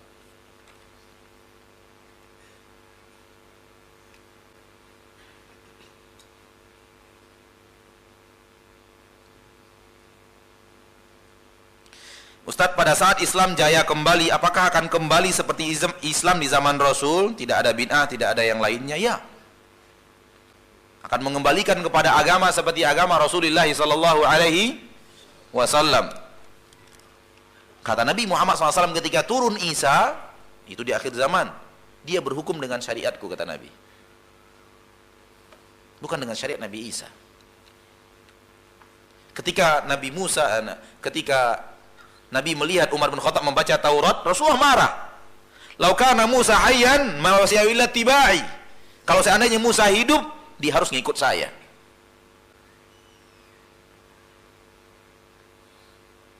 Jadi kemuliaan Islam itu semua kembali kepada agama Nabi sallallahu alaihi wasallam. Idza tabayatum bil ina wa akhadtum adnabal baqar wa raditum bizara wa taraktumul jihad sallallahu alaikum dhullan la yanzi'u ankum hatta tarji'u ila dinikum. Allah tidak akan cabut kehinaan itu sampai kalian kembali kepada agama kalian. Maka cara kembali kepada agama Islam, cara memuliakan agama Islam, cara mengembalikan kejayaan Islam kembali kepada agama. Yang membuat Islam di negeri kita ini tidak bisa berdiri bukan karena kekuatan musuh, tapi kelemahan umat Islam yang meninggalkan agamanya.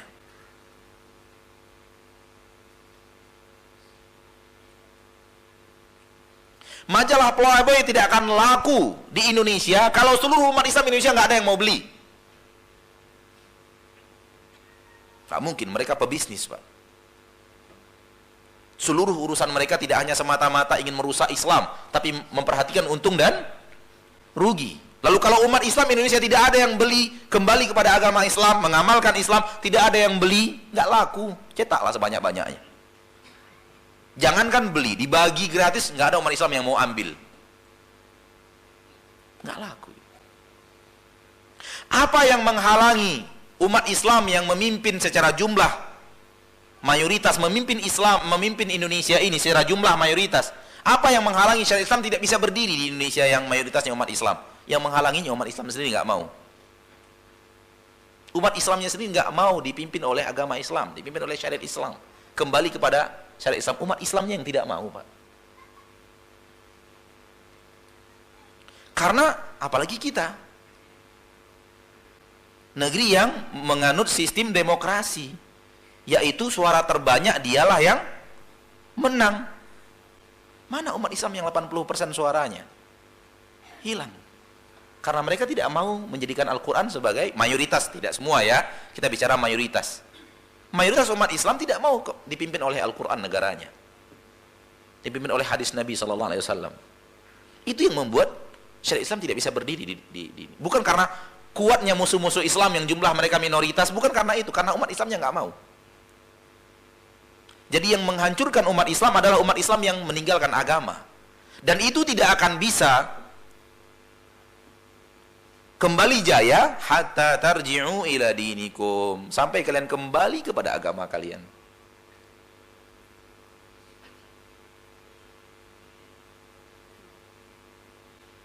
Jadi segala-galanya adalah kembali seperti apa yang dilakukan Rasulullah sallallahu alaihi wasallam. Wallahu a'lam.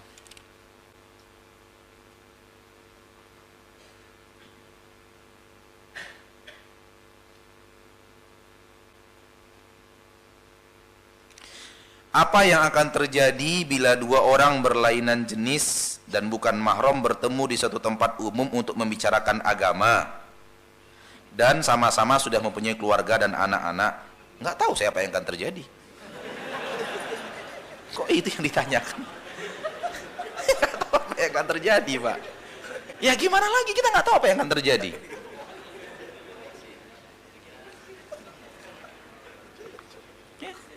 Dia bertemu di tempat umum, entah apa, dia bicara agama.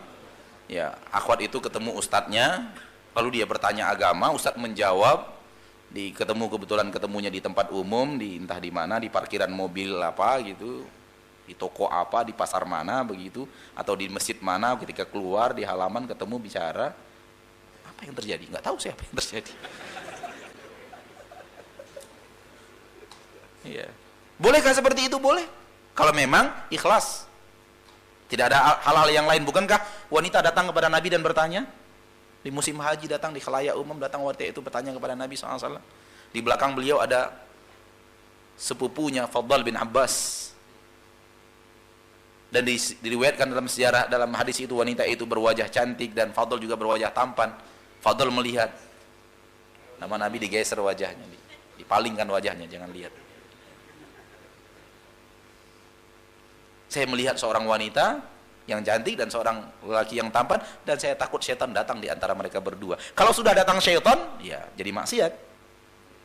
Walau bukan pemuda, walau di tempat keramaian, apalagi di tempat tidak keramaian. Namun pertanyaan saya, apa urusan Anda dengan dua orang yang bertemu ini?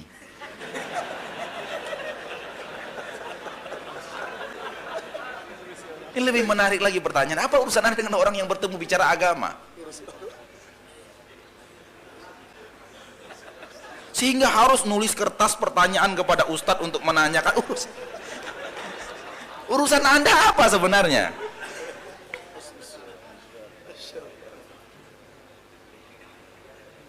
Ya akhi, kalau kemudian antum melihat sesuatu yang pada dasarnya antum tidak suka dari saudara antum, berhusnuzon, jangan bersuuzon. Ya, wallahu a'lam.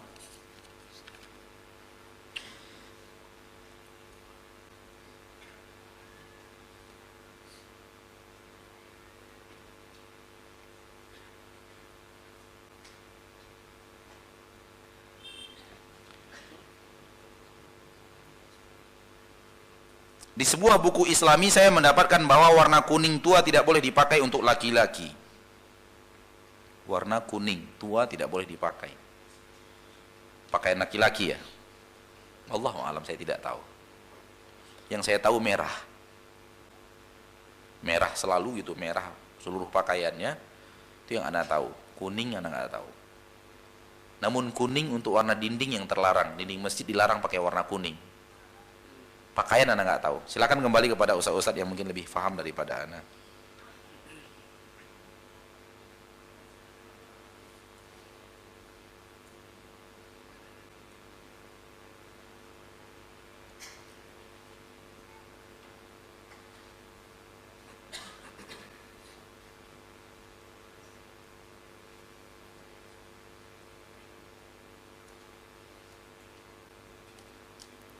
Ini pertanyaannya menarik sebenarnya, cuman rasanya nggak pantas ditanyakan di sini, dan nanti yang mau bertanya ini, yang punya kertas ini, silakan kalau mau jawaban saya langsung kita nanti.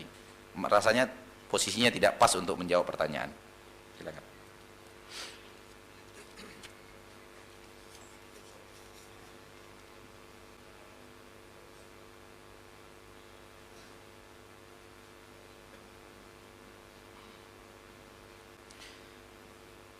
Ustadz, saat ini sedang ramai di media televisi mengiklankan acara lomba fashion show hijab syar'i. Mereka menggunakan label Islami pada acara tersebut. Mohon nasihat untuk kaum akhwat yang ikut atau nonton acara tersebut. Ya, seperti yang kita katakan tadi, tidak benar hal-hal yang seperti itu. Ya. Nasihat kita, jangan ikut, jangan nonton. Pertontonkan hijab yang syar'i yang sesuai dengan yang diajarkan oleh Nabi Sallallahu Alaihi Wasallam. Kita mulai dari diri kita, anak-anak kita, lalu kita nasihati kakak-kakak kita yang perempuan, kita nasihati keluarga dekat kita, teman, tetangga kita. Wallahu a'lam.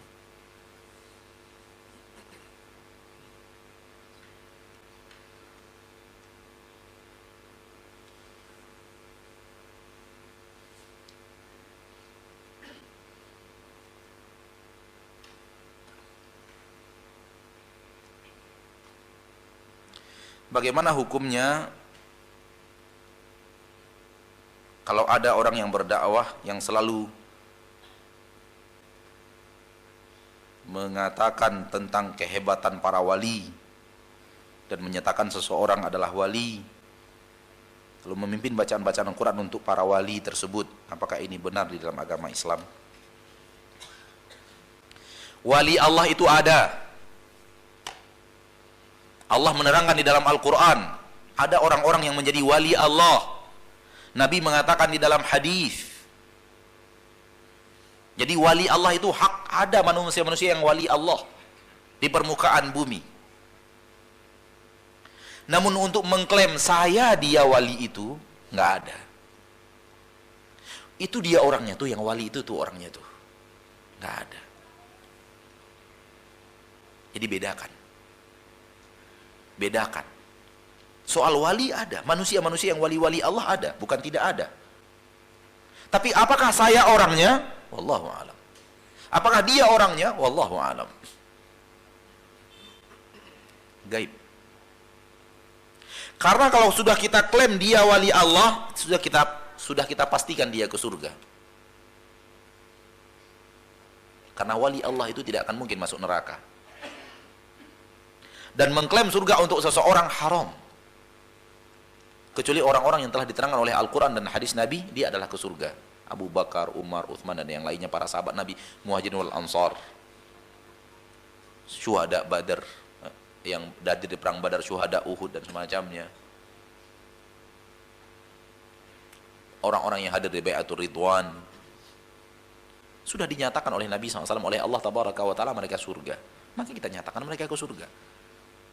Selain itu kita katakan Allahu a'lam, apakah anda orangnya, saya orangnya, yang lain orangnya, semua kita berhak untuk menjadi wali Allah itu, punya hak yang sama.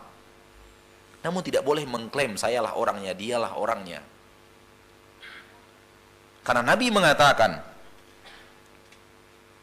boleh jadi ada orang-orang yang beramal amalan saleh, sehingga jarak antara, seolah-olah jarak antara dia dan surga begitu dekat, hanya satu hasta. Ternyata bukan orang soleh.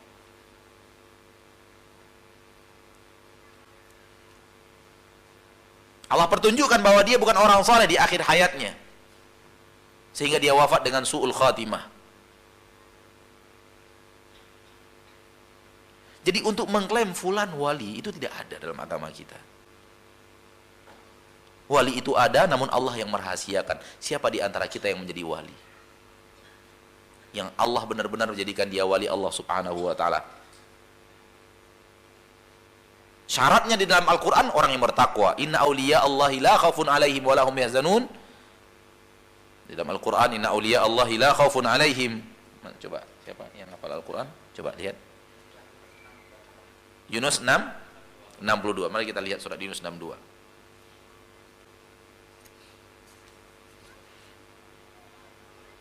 Ala inna awliya Allahi la khawfun alaihim wa lahum yahzanun alladzina amanu wa kanu yattaqun.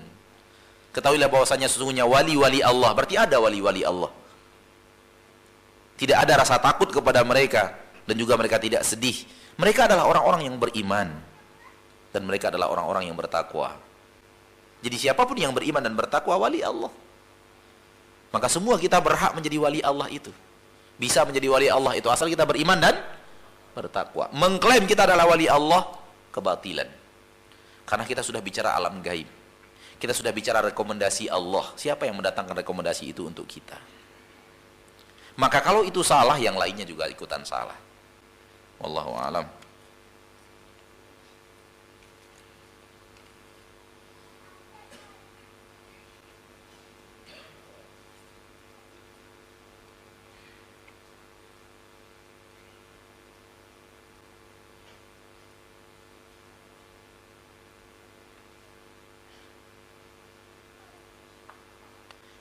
Di tempat saya, para dai dan masyarakatnya mengaku cinta kepada Rasulullah sallallahu alaihi wasallam.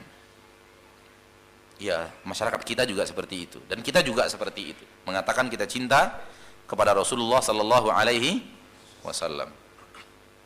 Namun mereka di bulan Rajab ini merayakan Isra dan Mi'raj dengan dalih kemaslahatan umat. Dan ini karena dengan merayakan perayaan ini banyak masyarakat yang berkumpul di masjid. Ya, sebenarnya kajian kita yang tadi itu dia membahas masalah itu. Mungkin tidak kita datangkan sebagai contoh.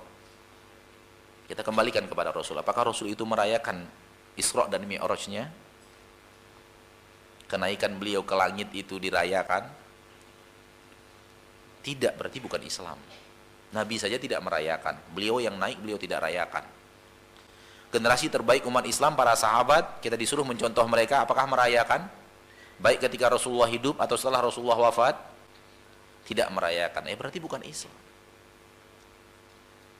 Kita yang mencoba-coba untuk menyatakannya adalah agama Islam dan perayaan Islam. Hati-hati. Ya, kita kembalikan kepada cara beragama Rasulullah. Tidak dilakukan, ya tidak kita lakukan.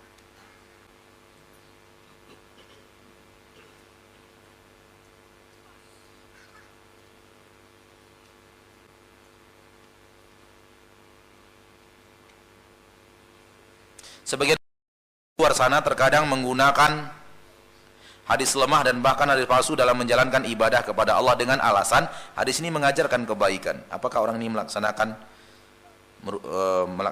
orang yang melaksanakan ini merupakan Islam yang bukan Islami, Islami yang bukan Islami? Ya. Kalau dia mengamalkan hadis-hadis yang palsu, hadis-hadis yang lemah, itu tidak Islam. Karena hadis palsu apalagi, ya hadis yang palsu, hadis yang lemah apalagi hadis yang palsu, itu tidak ada keafsahannya dari Nabi kita tercinta SAW. Apa makna lemah? Belum pasti itu perkataan Rasul. Tidak benar bahwa itu perkataan Rasul. Kalau hadis palsu lebih jelas lagi, itu dusta atas nama Rasul. Jadi itu tidak bisa dipertanggungjawabkan bahwa itu adalah ajaran Rasul Sallallahu Alaihi Wasallam. Maka kita tidak membangun ibadah kita di atas hadis-hadis yang seperti itu. Apalagi yang palsu ya. Yang lemah saja kita tidak jadikan sebagai landasan beramal karena belum sah dari nabinya, belum absolut, belum benar dari nabi. Yang benar saja banyak belum kita amalkan. Kok masih mencari yang belum benar? Ya? Yang benar banyak yang belum kita amalkan. Kita habiskan waktu kita untuk mengamalkan yang benar-benar ini, nggak cukup waktu kita untuk beramal. Kenapa harus mencari yang lemah? Ditambah yang palsu, kalau bukan karena godaan syaitan. Allahu a'lam.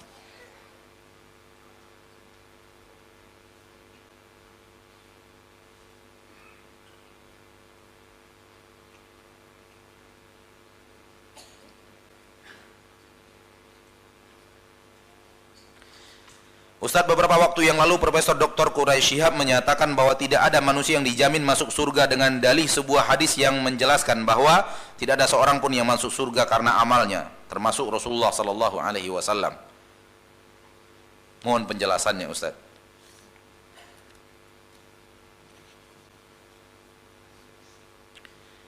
Akidah kita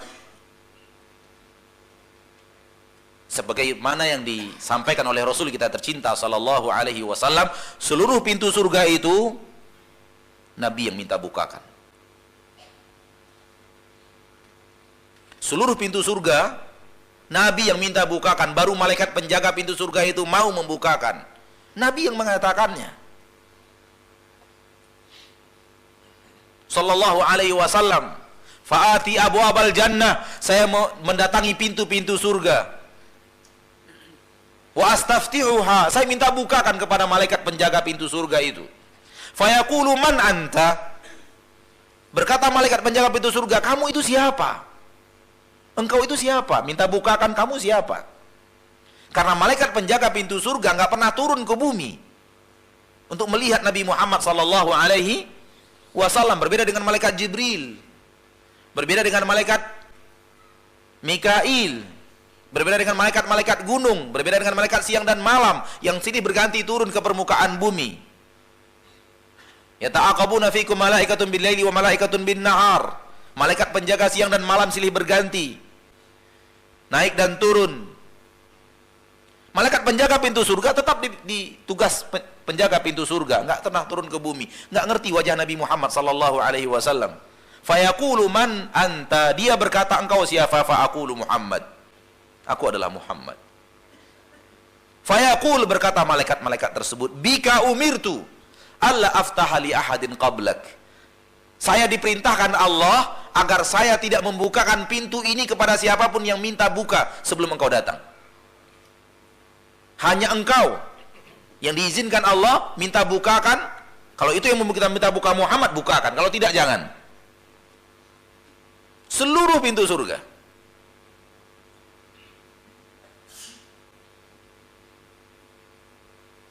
Seperti itu. Jadi berbeda pemahaman beliau. Tidak benar apa yang beliau fahami.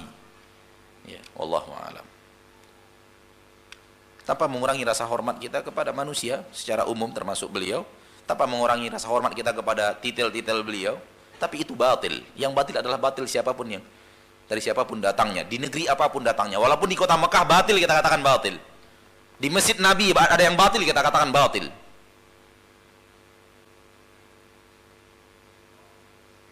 Di masjid Nabi sekarang maksudnya. Allahu a'lam. Bertabrakan dengan syariat.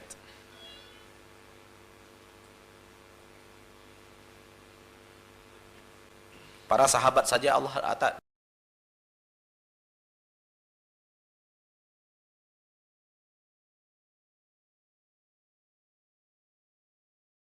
batil. Di dalam Al-Quran Allah katakan Allah telah siapkan untuk mereka surga. Dijamin surga sudah oleh Allah. Dia akan berhadapan dengan Rasul di padang mahsyar. Maka itu adalah akidah yang sangat bilah min dzalik. Rasul menjadi musuhnya di mahsyar kalau dia tidak bertaubat.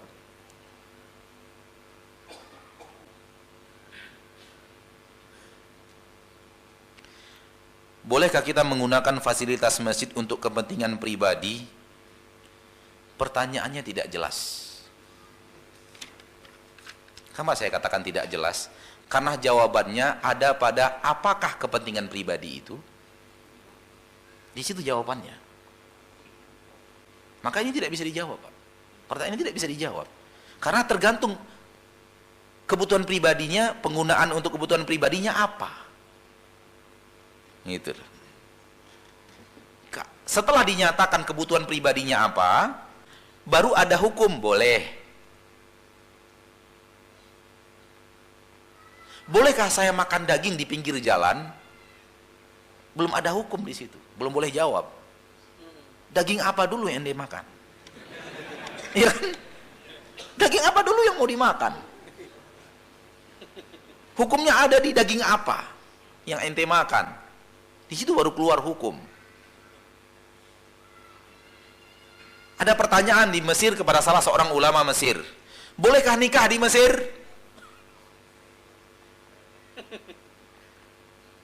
Kata ulama Mesir, saya tidak akan jawab sampai kamu terangkan apa nikah yang kamu maksud. Karena nikah dimanapun boleh, kenapa Anda harus bertanya nikah di Mesir? Saya ingin menikahi seorang wanita yang sudah ditalak 3 oleh suaminya. Saya ingin nikahi dia, setelah itu saya cerai supaya dia balik lagi ke suaminya. Saya mau melakukan itu di negeri saya, dilarang orang. Saya datang ke Mesir ini, saya bertanya, boleh nggak di Mesir ini dilakukan? Ya tetap saja nggak boleh. Tetap aja nggak boleh. Mau di Mesir, mau di mana saja nggak boleh. Nikah tahlil nggak boleh. Haram. La'anallahu muhallil wal muhallalalah. Allah melaknat orang yang menghalal-halalkan dan yang dihalalkan untuknya. Dilaknat oleh Allah perbuatan ini. Wanita itu harus nikah apa adanya. Nikah yang benar-benar nikah syar'i. Sampai kemudian ternyata pernikahan yang kedua juga gagal, dia bercerai lagi, ya baru boleh kembali kepada suami. Namun sekedar nikah untuk menghalalkan itu tidak boleh di dalam agama kita. Namun pertanyaannya, bolehkah nikah di Mesir? Kalau kita tidak arif, kita akan mengatakan boleh. Siapa yang larang nikah di Mesir? Ya sudah, diambil nikah dia. Boleh kata Ustadz. Boleh kata Kiai, kata Syekh, boleh. Nah, sama yang tadi. Kebutuhan masjid untuk kepentingan pribadi, apa maksudnya kepentingan pribadi ini? Jawabannya ada pada kepentingan pribadi itu apa? Di situ ada hukum. Ya, maka berhati-hati dengan pertanyaan. Dan kalau kita belum mengerti apa yang ditanyakan, boleh jawab, Pak. Seperti yang saya katakan tadi, pertanyaannya, bolehkah makan daging di pinggir jalan? Kalau kita tidak mawas, kita kan boleh. Di pinggir jalan boleh, di rumah boleh, di toko boleh, di pasar boleh, di restoran boleh. Ternyata Ternyata terjebak. Dia ingin makan daging babi di pinggir jalan. Nggak boleh. Mau di mana pun nggak boleh. Walau di dalam masjid dilakukan nggak boleh. Iya, begitu. Jadi saya tidak bisa jawab pertanyaan tadi. Wallahu ta'ala alam bisawab. Sampai di sini pertemuan kita di malam hari yang berbahagia ini. Semoga Allah tabaraka wa ta'ala Rabbul Izzati wal Jalal memudahkan kita untuk memahami agama dengan benar. Agama yang diajarkan Allah kepada Rasulnya tercinta, dan Rasulullah SAW mengajarkan kepada umat. Itulah yang harus kita cari, itu yang harus kita raih. Itulah hidayah cahaya yang Allah turunkan ke permukaan bumi. Berusahalah kita untuk menggapai cahaya itu agar kita bisa hidup seperti yang diajarkan oleh Nabi kita SAW. Harapan di akhir kita bertemu benar-benar menjadi umat Nabi Muhammad SAW yang setia. Amin ya rabbal alamin. Kita akhiri. Subhanakallahumma wa bihamdik, asyhadu an la ilaha illa ant, astaghfiruka wa atubu ilaik. Walhamdulillahi rabbil alamin. Wassalamualaikum warahmatullahi wabarakatuh.